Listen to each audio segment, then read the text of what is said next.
pledge allegiance to the flag of the United States of America and to the republic for which it stands, one nation, under God, indivisible, with liberty and justice for all. All right, thank you and welcome everybody. First item on the agenda tonight, I'll entertain a motion to approve the agenda as posted and sent to the news media 24 hours prior to the meeting. So moved. I'll second it. Got a motion by Mr. Lamos, second by Ms. Griefy. All in favor? Aye. Opposed? Motion carries. Next item is the leadership statement. I'm just going to read this for you guys. The City of Hampton endeavors at all times to promote and model the principles of professionalism, trustworthiness, respect, responsibility, fairness, caring, and citizenship. In conducting this evening's meeting, we expect that all participants will act in a respectful manner consistent with these principles. Thank you. Next thing is the council workshop from Monday. I won't read that for you, but it is available online if anybody would like to review that. Next brings us to a public comment. So if there's anybody, public comment this evening. All right, just step up and state your name for us. Good evening, ladies and gentlemen. My name is Pat O'Donnell. I live at 12 3rd Street Southeast. On April 18th, 2025, we sustained hail damage to the roof of our house. We had home ownership, home insurance with Safeco Insurance Company, a subsidiary of Liberty Mutual. For repairs, we notified Safeco Insurance Company to file a claim. At the same time, we also contacted Options Exteriors to do our roof repair.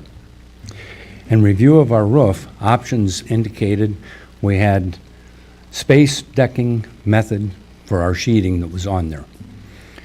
This does not meet state code or Hampton code. Chapter 9 International Residential Code R905.2.1 is the code. State code is also adopted by Hampton. State code states solid sheeting needs to be in place, regardless of the age of the house. Insurance policy states they must pay for repairs. According to Safeco, a man from Hampton City Hall stated a building permit is not required, and they do not enforce the IRC code.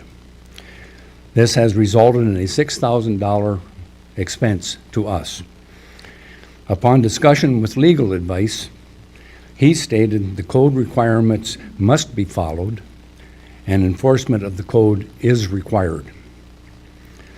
The state requires substantial sheeting must be in place. Hampton has adopted state code. Hampton does not have the authority to not enforce code requirements. Thank you for your consideration. I have more documents to support my position if you would care to see them or talk with me. Thank you very much. All right, thank you.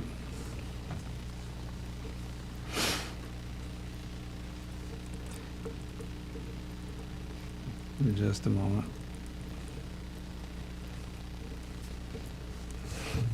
And we'll definitely take a look at that as well. Is there- I'll stay afterwards if you want me to discuss it with you. All right, is there anybody else that has public comment this evening? Hearing none, we're going to move on. We don't have any public hearings this morning or this evening. We don't have any old business. So we'll go right into the new business. First item is the consider a change order number 1 for the airport pre-improvement project. Do we have Garrett on, or is? Yep, I'm here. Can you guys hear me okay? Yep, hey Garrett. This is Garrett Jacobs of Bolton and Mink. Go ahead, Garrett. Yep. So standard practice toward the end of all of our projects, we'll do a change order to reconcile contract quantities to the as-built quantities. So there's no discrepancy when we go to close out the project. So this is just reflecting that. As you can see, there should be a overall change order of about $30,000. That'll be all the quantity for patching, joint sealing, pavement markings that came in under the contract quantities, reflective in the, or I guess multiplied by the unit prices for each of those bid items.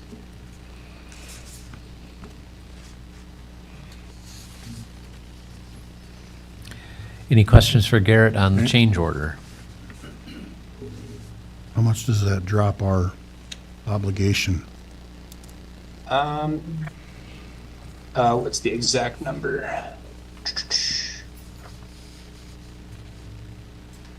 Okay, let's just say it's around 30 grand. Equals that number times 0.0 or 0.1. About $3,000 local if you were just rounding to 30,000 total. Yeah.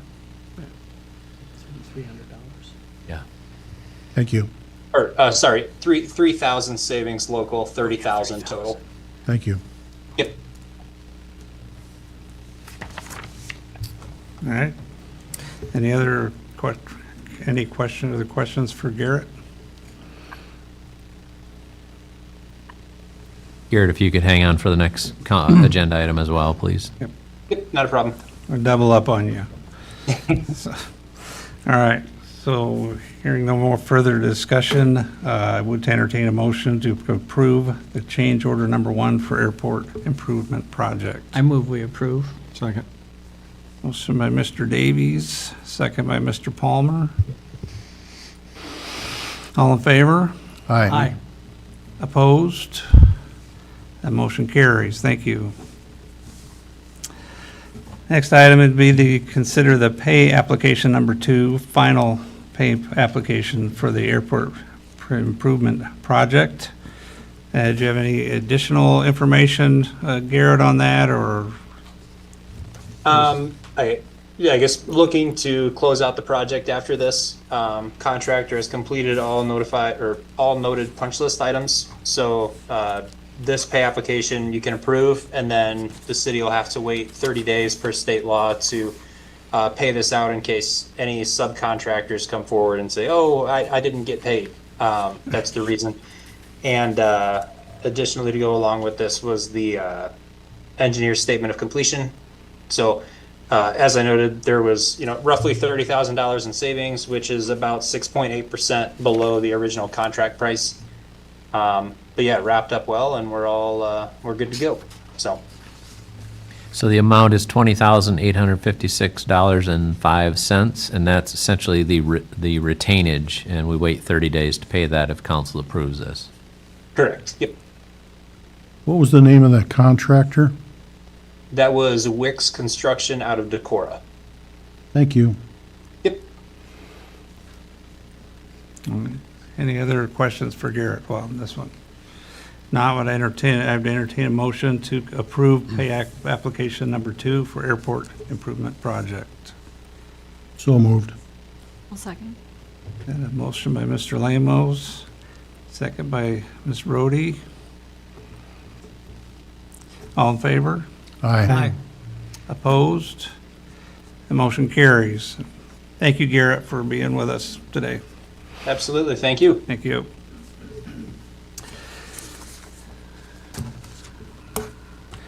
All right, moving on.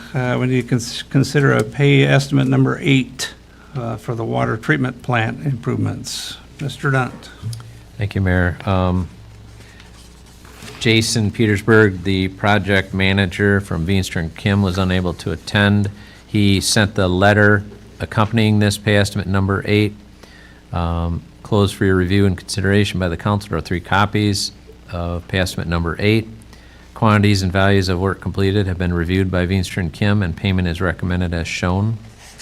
And on the next couple pages is the breakdowns that Amount due this estimate is $145,065. He stated that, just a quick schedule update on the project. Hinkle's working on piping and valve installation as custom fit pipe orders are received from the manufacturer. The new filter is installed, and they're waiting on high service pumps and backwash pumps to be delivered and to be installed. The pumps have a long lead time. He thinks that everything should be wrapped up, hopefully, pending delivery of pumps and installation, that things should be wrapped up by the end of the year. Any questions? Any questions for Mr. Dunt on that? If not, we would entertain a motion to approve pay estimate number 8 for the water treatment plant improvements. So moved. I'll second it. By Mr. Holmstrom, second by, is that Ms. Griefy? All in favor? Aye. Opposed? Motion carries. Thank you. Next, we have a request for a street closure for La Luz for their back to school event on August 15th. Jennifer was here on Monday for the workshop and kind of give us all the details. I don't know if there's any further discussion at that point with that. Otherwise, we'll go ahead and put that one to a vote. Yeah, the only comment I would go make, ahead. Mayor, is it's pretty much the same as last year Yep. that they've done, so. Yeah, and they've always done a really good job. Yeah.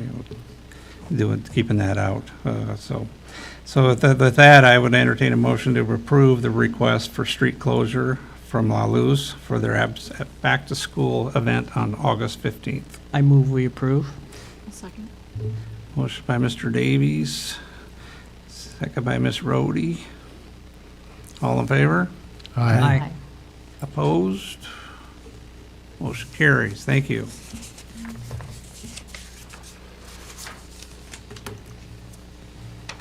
All right, next we got another street closure, so be careful where you're driving next month, so. This would be for the Hampton Car Show on August the 24th. Let's see, Jeff and Tracy here, they're not on the Zoom, so the details, I think it's in your packet here for the breaker, or the breakdown of where they want to do it. The only question I had for them was First Avenue Southeast and Federal. They didn't have they usually have that blocked off too, so I don't know if they just missed putting that on there, or they're gonna let people drive through there. I don't know. But I'm guessing they're gonna close it just like they have in the past for the car show, which has always worked well. Jeff and Tracy are one of our best people for putting events on and cleaning up after themselves. So I think I think it's a good deal. Mayor, ahead. they did want to ask to make sure that the porta potty was taken care of before the show. Last year, I don't know if it was, and it gets in a pretty rough shape up there, so. Okay. Yeah, they had indicated, it needed cleaning. I think it had been used and was pretty disgusting. Yeah, we do our best and we'll request it. The company that cleans them only comes on Tuesdays, I believe, and yeah, if they'll do it, we can do that.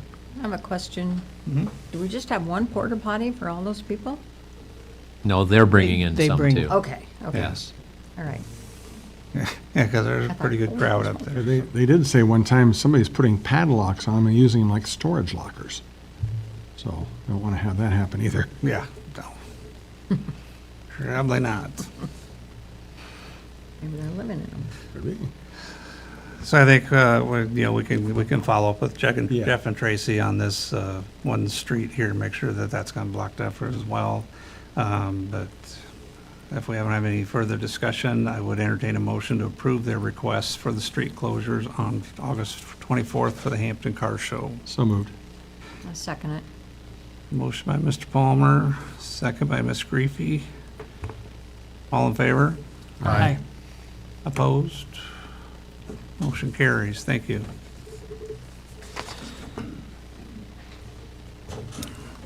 All right, next one is one we actually talked about on Monday as well. This is the request for traffic control crossing Highway 65 north at the trail on October 4th for the scholarship fund run. So I think if we have any further discussion on that, or if we're good, I think Mark's aware of everything that's going on for that. And I was going to tell you too that my wife said that if you need deputizers, she would sit there and watch traffic too for you. So, so if there's no further discussion on that, I would entertain a motion to approve the request for traffic control for crossing Highway 65 on the trail on October 4th for the 5K. So moved. I'll second. Motion by Mr. Lamos, second by Mr. Davies. All in favor? Aye. Opposed? Motion carries. Thank you. All right, next item. Another road closure. This is a request for the street closure on October 6th for the Hampton Public Library 120th birthday party. Mr. Dunt, did you have some information? Susie, on that? would you like to Susie? talk about this? Thank you. Sure. Perfect. So we are planning our 120th birthday party on the 6th of October, and we would like to close basically just in front of the library. We did not want to interfere with the post office. It would be from 3:30 in the afternoon till 7. We'll have foot traffic back and forth from the park to the library, so. But we did not want to interfere with the post office. It's really busy in the afternoon, the post office, so if we didn't feel the need, we would need the whole street, but Okay. All right. Any questions for Susie on this one? Is that, what day of the week is that? it's a Monday. Monday. So, what time do the streetlights come on? Well, we did Google when the sun sets, and I believe it's 6:36 or something. So, yeah, we'll have to be wrapping it up. And then the hoedown is right after at the Windsor, so we for sure will be done by then. My other question is, have you looked at long-term forecast or anything? No, I don't really want to. Because we could have snow. Yes, we actually talked the other day at a committee meeting in the event of inclement weather. Thank you. Yeah, so that will be, I'll have that anxiety in September, so, yeah. For now, we're just basking in the glow of the party. Now, I got one more question. Okay, sure. What's the status of the wall? I'm going to get to that after, I think I Actually, yeah, speak she's again gonna give right us a after. report. All So right. yes, I will Thank get to you. that. Yep. So if everybody's good on the street closure, I would entertain a motion to approve the request for the street closure for October 6th, sunny October 6th. Yes, yes, Hampton Public please. Library. So moved. I'll second. Motion by Mr. Palmer, second by Mr. Lamos. All in favor? Aye. Opposed? Motion carries. Libraries, of Thank course, you. researching Thank you. the sunset time. Yes, yes, we do a lot of research, so thank you very much. All right, and then we'll let you just stay right there All for right, your okay. quarterly So, report. I'm going to just give a real brief synopsis of our summer reading program, which just wrapped up last month. Very successful again. We had 257 children sign up for our summer reading program. We had two or three programs. One program, we had 103 people. So that was, it was very nice. And our stats for the year, we offered 88 more programs than the previous year for a total of 266 programs. So that's always good. The total attendance was up 532 people from a year ago. We had 3,258 people attend for the year for our program. So, yeah, I call that a success. That's impressive, yes. Yes. So on to the improvements to the library. So the North Side Library project is proceeding. Today we got the stone. He said it'll probably take about 3 days. Jeremy Manier is doing it.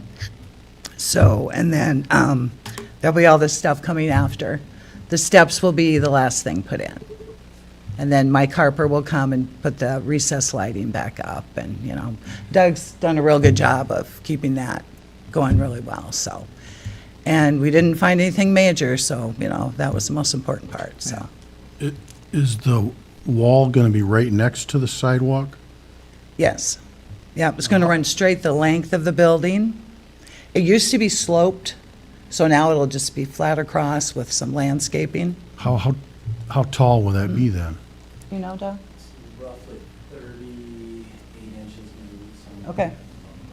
Yep. Thank you. And it'll go east and west, Thank just you. to the length of the building.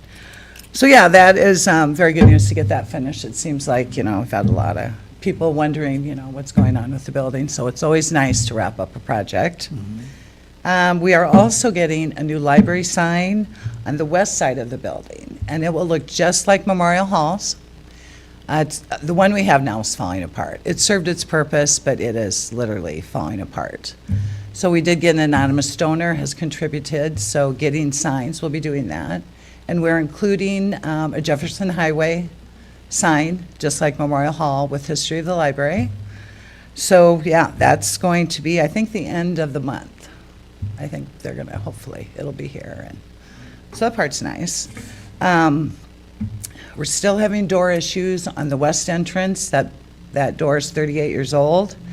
But it is grant season, so I'm going to be recommending to my board next week that we apply for the Barkman grant. Right now, the cost is at $12,000, but I have to rebid it, so that was several months ago, so that'll be nice. And then the last thing I'd just like to say is more about our birthday party. So events will kick off about 3:30, and then we hope to have everybody in front of the library. We're going to recreate the original opening picture, but it's going to be, you know, how we look in 2025. So I do have a photographer lined up and a drone lined up, and right after that, then we'll go to the park and have a light supper, and we have a kid's character coming from one of the popular books, so he will entertain the kids, and yeah, we'll wrap it up in time for everybody to go to the hoedown. So yeah, and like I say, we hope it does not rain. You know? Think positive. Yep, think positive, correct, yes. So does anybody have any questions for me about the library, or? Ms. Palmer? You're going to have a program from like kindergarten through second grade on cooking. Yes, yes. Teaching them how to use a barbecue grill, or what are we? Yes, yeah, I guess the extension, which we love Yeah. partnering with the extension. Well, that's good to get. They really provide a lot of good stuff, and we have the building, and, you know, we get the kids there, and yeah. So that will continue. We have some other things we're working on with the extension, but yeah. All right. Any other questions for Susie? All right. Okay, Thank you very much. yes, thank you. All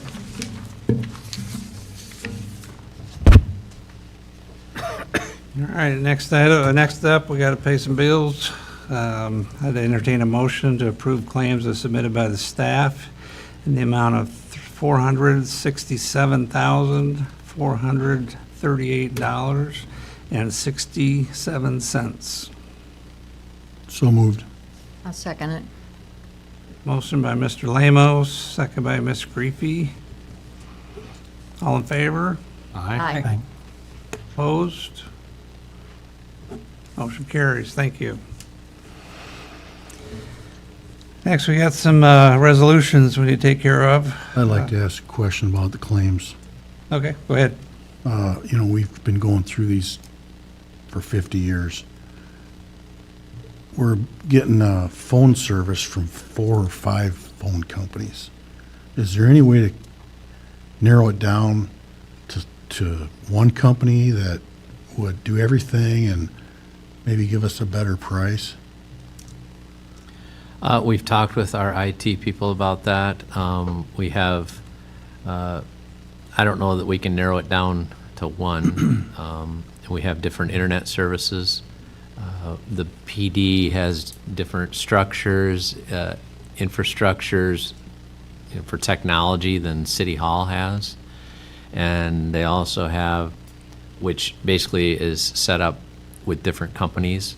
You know, there's Rockwell, MediaCom, CenturyLink, Metronet. And then the PD cars utilize Verizon. Our other cell phones are US Cellular, but they utilize Verizon because originally there was some special program, I think, for law enforcement, special that US Cellular didn't offer. But you know, I've indicated to our IT that we'd like to look into that, so we will. The work center supplies through CID, is that up for bid, or do we just buy them from them because they sell to us? Seems like there's a lot of waste there. Doug, do you want to address any of that?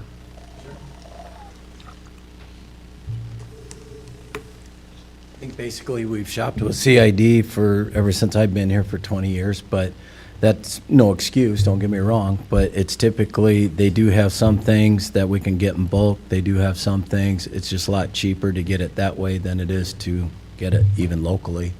And then there's some things that are not. It just depends on what item it is. We try to shop local when we can, but when it's a pretty good savings, the CID's like a bulk type deal. So that's kind of why we're where we are with them. In each department, basically the rule of thumb is for expenditures is if it's over $100, they typically are going to ask me or Ron for approval before making any of those purchases, unless it's something that is relative to that we know we're going to need something or what have you. It's just like the normal stuff. They won't come to us like for chemicals or different things, because some of that stuff's going to be well over $100, obviously, but it's stuff that we have to have for daily operations. But we can go through with the CID stuff and start shopping it around some more and see what that looks like. That's not a problem. But Thank you. CID is typically cheaper. Thank you. Anything else? All right, we'll move on.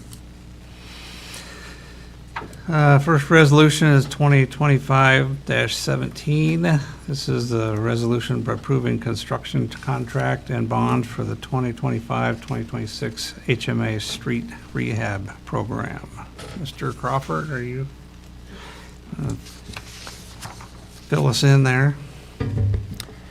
Sure. This is just, we sent the construction contract to the low bid contractor that you approved at one of your last meetings, Heartland, and they've got us the signed contract, certificate of insurance, and performance payment and maintenance bonds back. So this is the formal process of approving that construction contract with them. Following this action, then we'll coordinate a pre-construction meeting and get a construction schedule and be back in front of you to present that, so you know when they're going to get started on the work. All right. I would just add that this resolution is approving the contract with Heartland Asphalt Incorporated of Mesa City, Iowa for $281,352. And this is for the base bid and bid alternate one. And bid alternate one, I believe, is 12th Avenue resurfacing from Federal, intersection of Federal, over to near between Valkay and Highway 65. That's correct. All right. Any questions from Mr. Crawford? If not, we would entertain a motion to approve Resolution 2025-17. So moved. I'll second. Got a motion by Ms. Griefy, second by Mr. Davies. This is a roll call vote.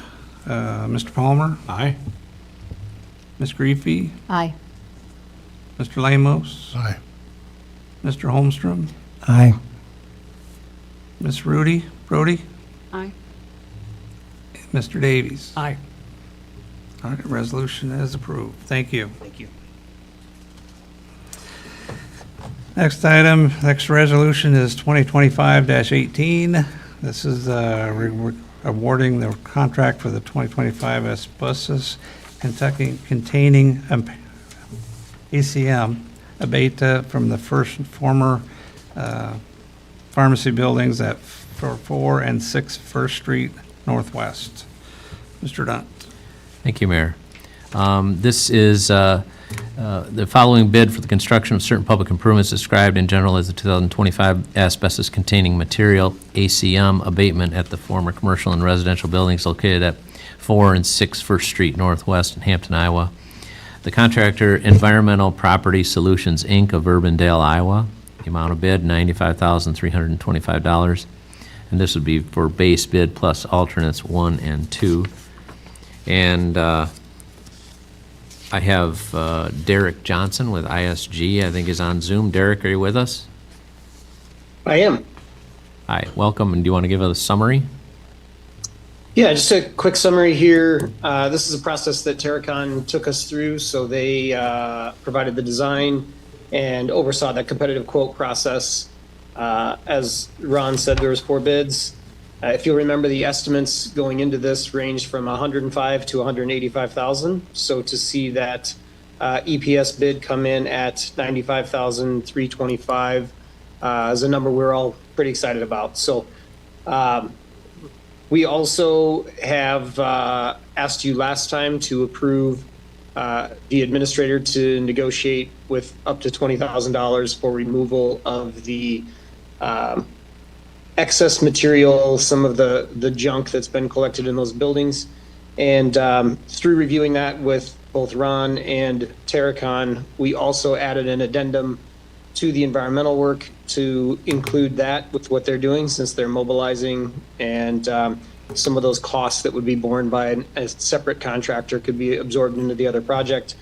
So we did see a very favorable number from them. The numbers outside of the abatement contractors, I think our low was 14,000, and the abatement contractor work was at $7,200 to clean up that non-asbestos containing material.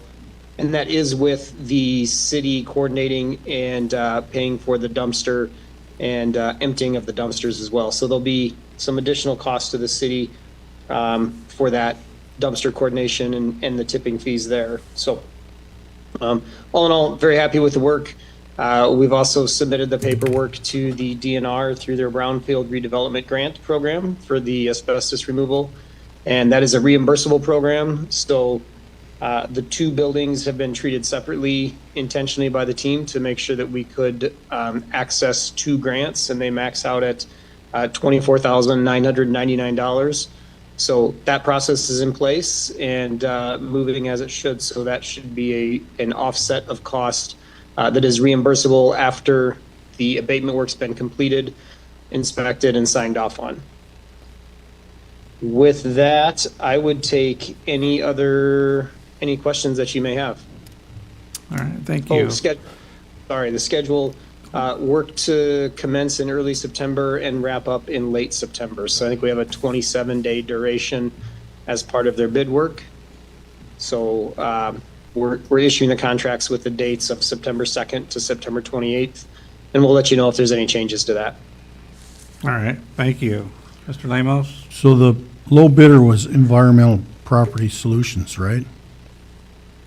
Correct. Where are they located at? They're in Urbandale. Thank you. Any I other would say questions? that Oh, go ahead. Terracon does a significant amount of this work, and they felt confident in all 4 of the companies that participated, and they were invited to participate through Terracon based on their knowledge of the work that they've done. All right. Any other questions for Derek at this point? I think that sounds like it came in there in a good place. Anything we can save on this thing is better. So not hearing any more questions, I would entertain a motion to approve Resolution 2025-18. So moved. Second. Motion by Ms. Griefy, second by Mr. Palmer. This will be a roll call vote as well. Mr. Holmstrom? Aye. Mr. Davies? Aye. Mr. Palmer? Aye. Ms. Griefy? Aye. Ms. Rhodey? Aye. Mr. Lemos? Aye. All right, Thank you. Resolution is approved.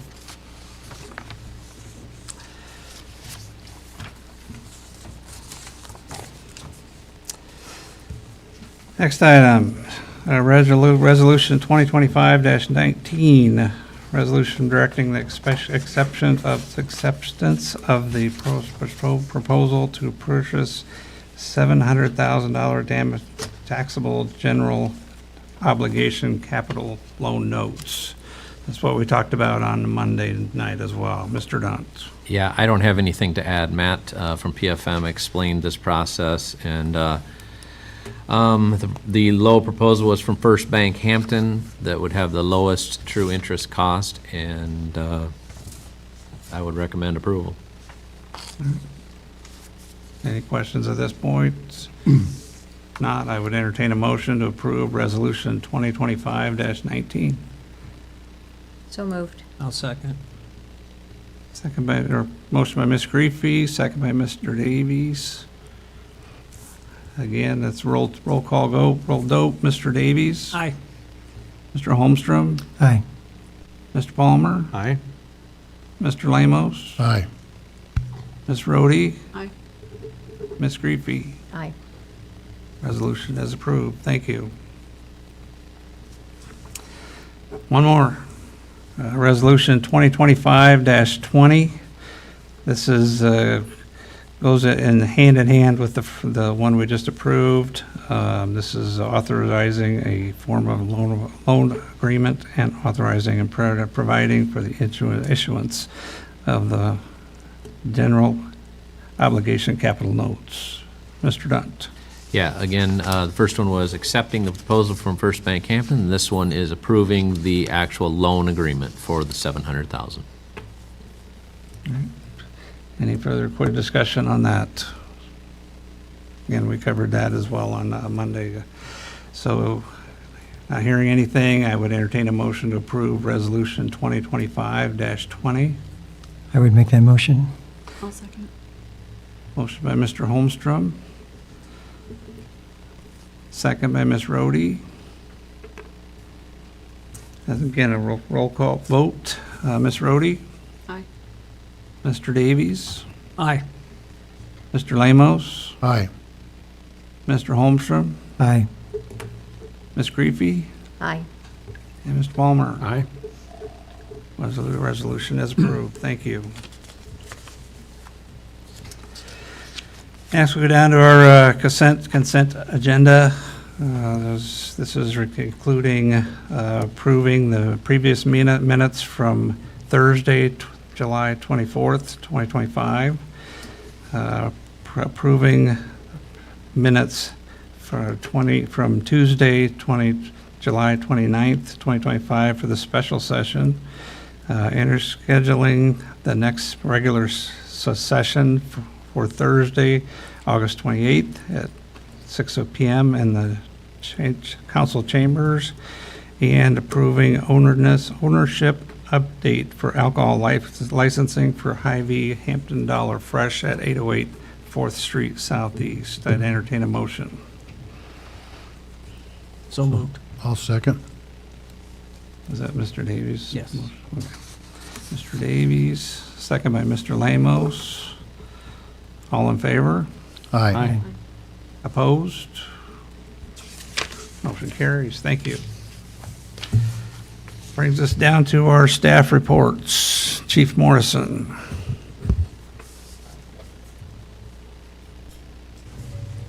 Yeah, we had another great night at National Night Out a week ago. We had a really good turnout. It was great to see the community out there and the interaction with the officers. We also have Officer Brass passed all his entry requirements for ILEA Academy, so he'll be leaving in September for 16 weeks, so we wish him well there. We did our annual firearms qualification at the Hansel Shooting Range this week. We have craze training coming up for the school next week, and that's the active shooter training. That'll be Monday, Wednesday, Thursday, I do believe. And then we did meet with the school about updating the emergency operations plans. I also met with the school today in reference to bus stops and bus stop safety.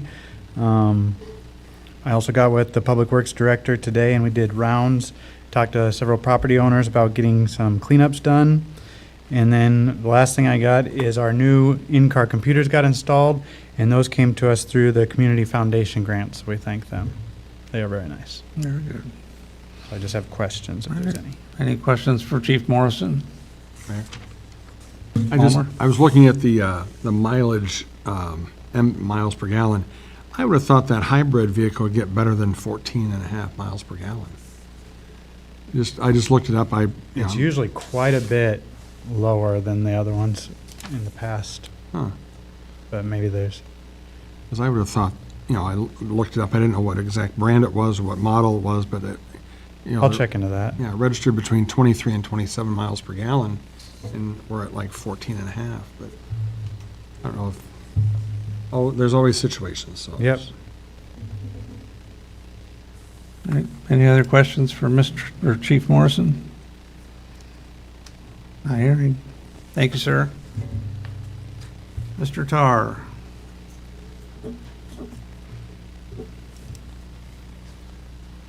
Thank you, Mayor, Council. School crossings were painted this week, last few days, I believe. So those are looking bright and shiny and new, getting ready for the kids to start school here soon.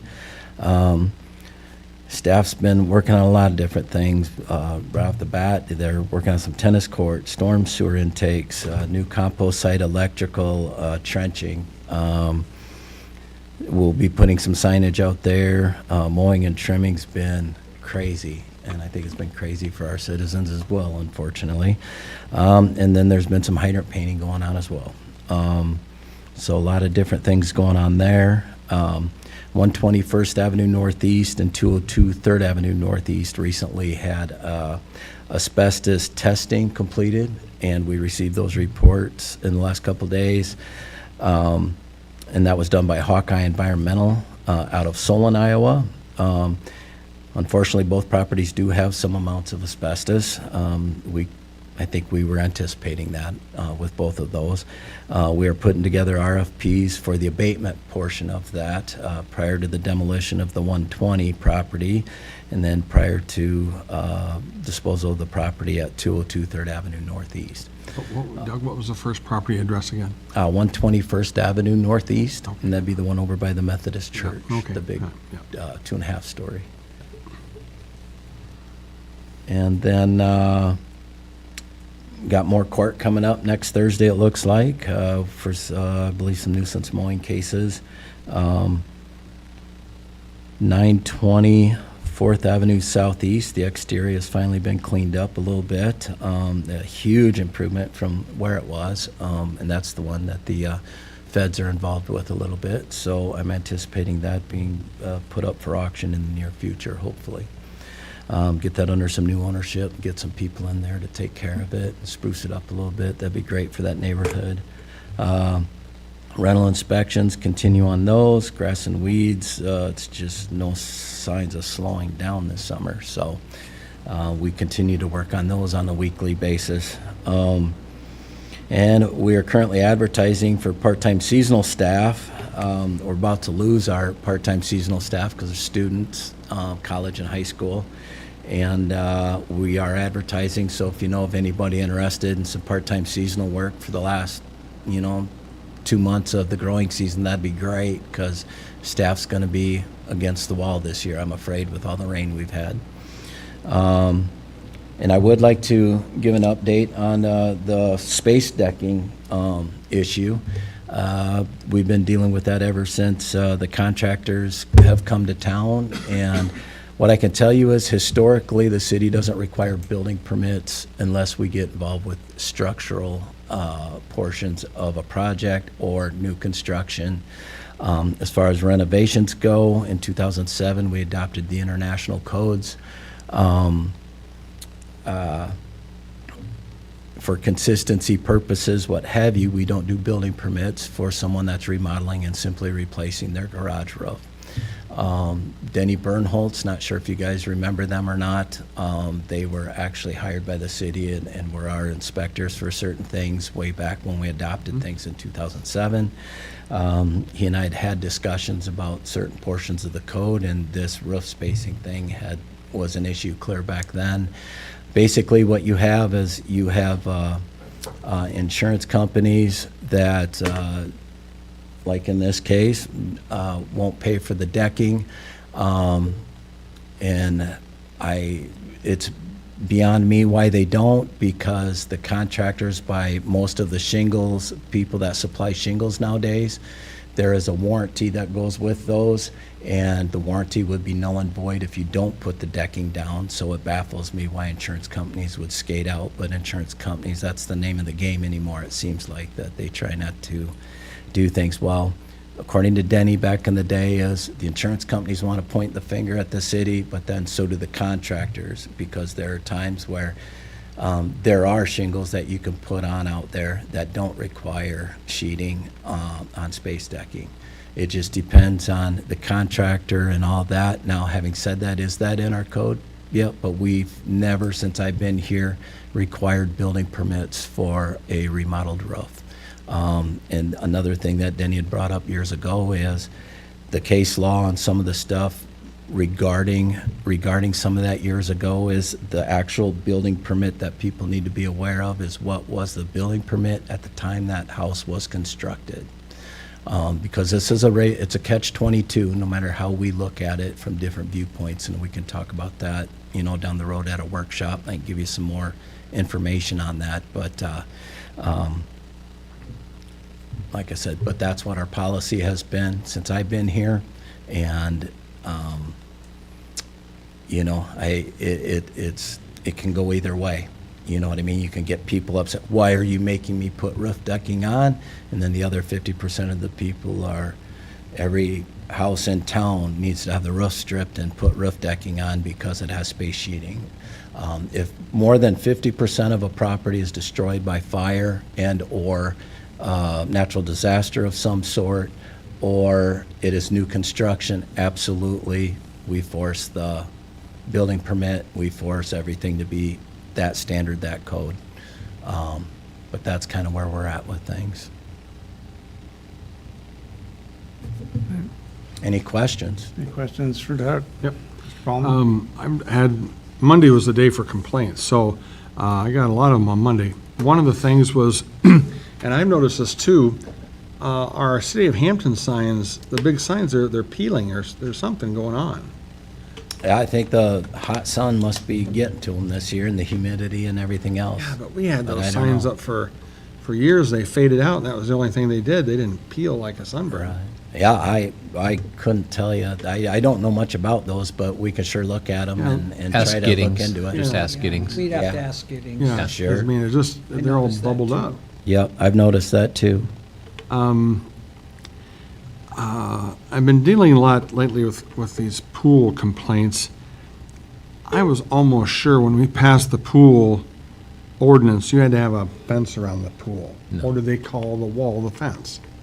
The barrier? It's a barrier. The code requires a barrier, and the wall can act as a barrier if your ladder's not in. So the ladder has to be removed. Right, every night or every... Yeah, when it's not being not used. used. Okay, all right. So I looked it up and somebody sent me the code and said, well, this is what it says. Well, our code doesn't specifically say that. It does in a weird way. It does in a weird way. Well, it's I'm not that smart then. But anyway,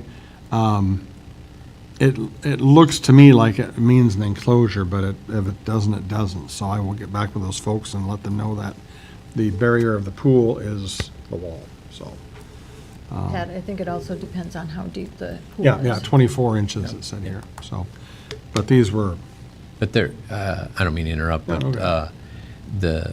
between the police and Doug, they have visited with pool owners where when they see that they still have a ladder in and it's not being used, and, Right. they let them know. So Right. that definitely is a no-no. okay. Right. All Yeah, I know you guys are absolutely. on The top of it. access has to be eliminated. I just so- want to clear it up for this one person who keeps referring to these things, and it's like, to read that is very confusing. Interpretation is amazing. You bet. So, and that's about all I have.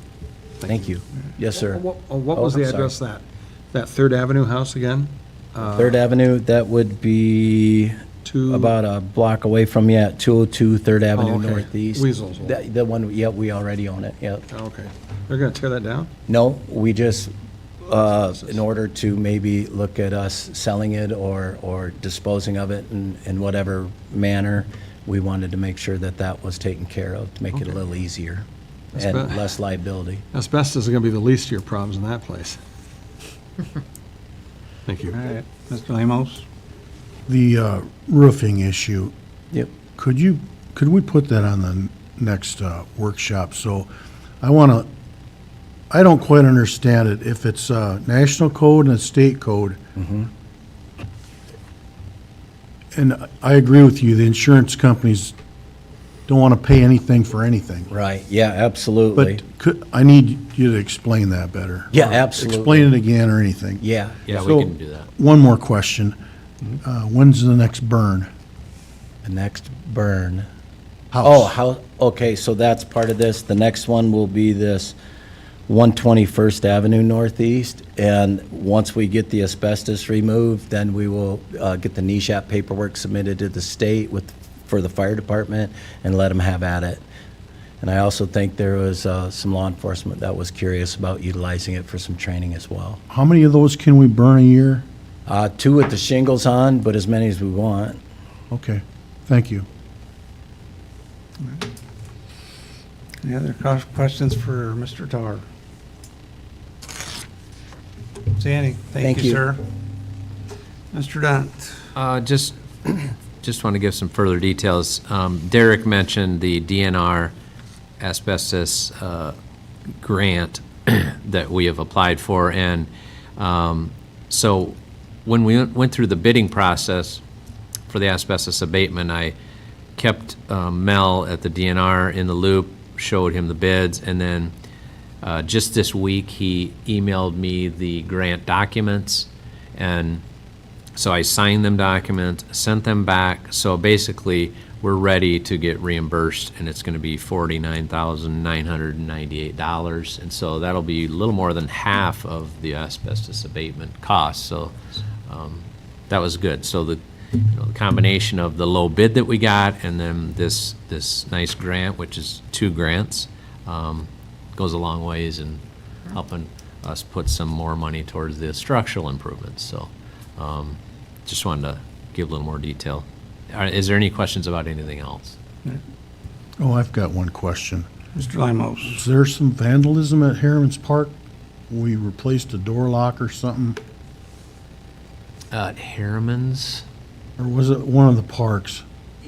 East Park. Okay. East Park concession stand, the lock wouldn't work. And so we had to get a locksmith to basically completely redo the lock on the concession stand. And, some of the vandalism that's going on, do we have resources to get some cameras? I think the chief just put some cameras up today. We won't talk about where, but Okay, thank you. yeah. But was that? And if you have any place in particular you're talking about, talk to the chief after the meeting. So was that vandalism they thought at East Park, or just the No. lock didn't work? 'Cause No, that's just- that could happen. Yeah, it wasn't vandalism because nothing had appeared to be messed Okay. with. It was just- yeah. Movement of the mechanism in the inside, yeah. Any other questions for Mr. Dunt? Hearing none, thank you, sir. Move on to council reports. We'll start with Ms. Rhodey. All right, thank you. Ms. Creepy. I don't have a long report. Participated in the Main Street America visit, and I want to thank Jim for setting that all up and coordinating it so well. Everything went smoothly, and I learned a lot. I'm sorry that Barry and Kristen couldn't make it because it is very, very informative, but I appreciate that everybody else was there. It is an important organization for the development of our downtown district, and we are a Main Street town. We have lots of grant opportunities, and they also provide us lots of tools and resources. I want to thank the Chronicle for running with the "Is Your Dog Licensed?" right on the front page. That was great. I hope to see more people coming in and getting their dog registered. There's a high school cross-country fundraiser tomorrow at Fairway. Pork chops on a stick, $9. We have a quarterly coffee meeting coming up next week. Our quarterly coffee for the chamber is September 5th, and it is a great opportunity for organizations and businesses to network. We all get together and share what's going on. And then Tuesday, I got to speak at the Kiwanis Club, so yikes. And then Tuesday, we have a Main Street event, yeah. The Main Street event with the wine slushies and Nolan Luther at Peace Plaza from 4 to 7, and then Faith in Four-Letter Words at the Windsor Theater from 6 to 8. You can get tickets for Faith in Four Letters at eventbrite.com. That's what I got. All right, thank you. Mr. Palmer?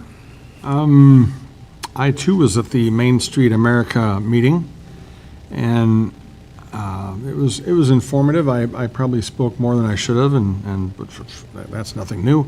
But one of the things that was brought up, and I'll cover it briefly, is just because you put a business in Hampton or a building in Hampton on a website, Realtor.com or whatever .coms are out there for that, it doesn't give you the touchy-feely of walking into a building and thinking, what can I do with this? I mean, even though they tore the building down over here with Mike Cross, I had my eye on that building for 2 years of thinking what I could do with that building if the computer guy was in there, my business, and how I would use this, and how I would redo the floors, and how I'd redo the electrical. And so just because somebody can snap back, well, it's on Realtor.com, well, how's it working out for you?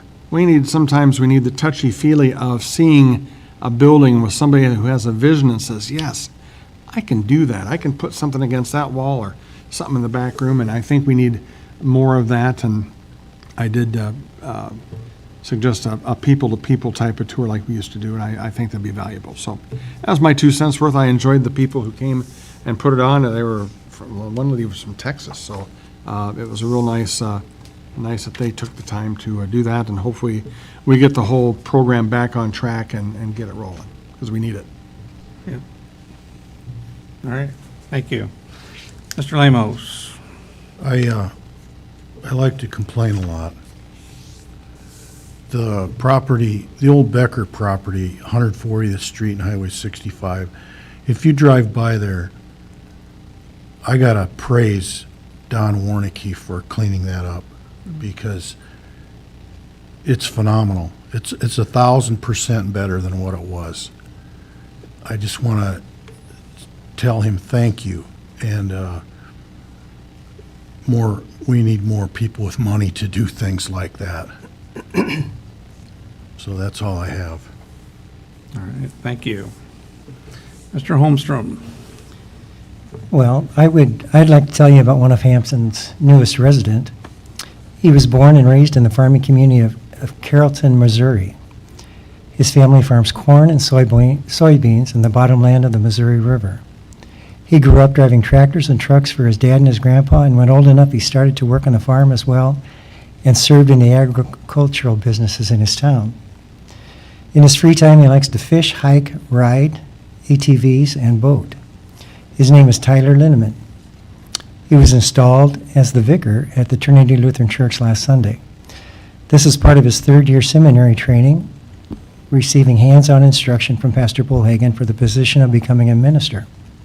He will return to Concordia Cemetery in St. Louis next August to complete his Master of Divinity program. And for the past 22 years, Trinity has provided training and support to seminary students, enabling them to obtain real-world experiences in their pursuit of heeding the Lord's call to ministry.